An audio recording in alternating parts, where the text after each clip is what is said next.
Well, thank you very much, Mr. Speaker. My question today is to the Premier.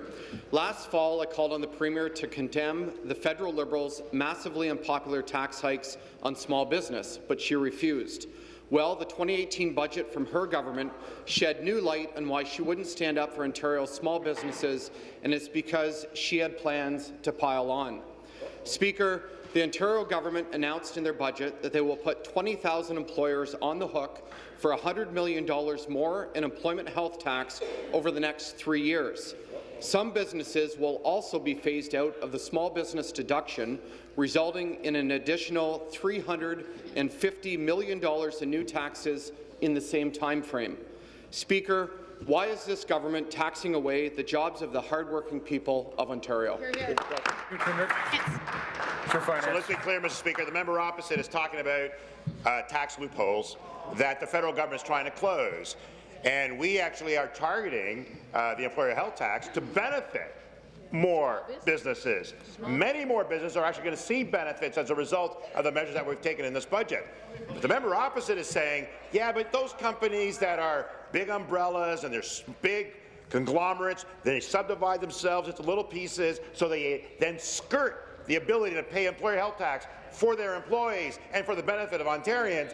They say that's okay. The federal government is closing those loopholes. All provinces are being aligned with it. The member opposite may want to make tax cuts so they can support even further taxing and cutting of programs. That's up to them. But in the end, they're going to have a huge hole to fill. We want to protect the people of Ontario. We want to protect our universal health program to ensure that's well funded. Thank you, Mr. Speaker. Thank you. Supplementary. Well, Mr. Speaker, back to the Premier.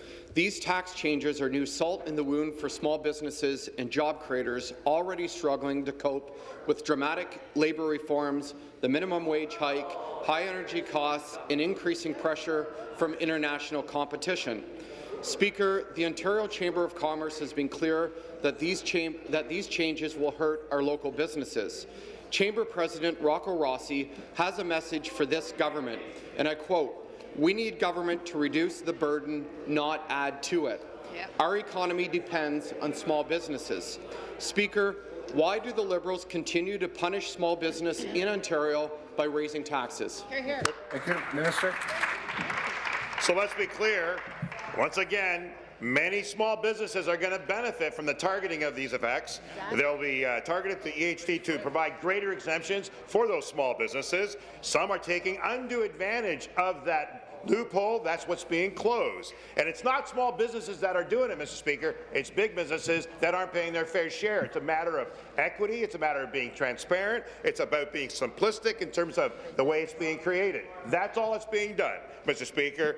We've increased the R&D tax credits. We provided for increasing the innovation tax credits. We reduced taxes for small businesses by 22%. We're providing apprenticeship programs up to $17,000 for individuals in those sectors. We're allowing $2,000 for every new employee that's a youth. Mr. Speaker, they're voting against those very measures that will ultimately benefit small business. We will continue to help small business, Mr. Speaker.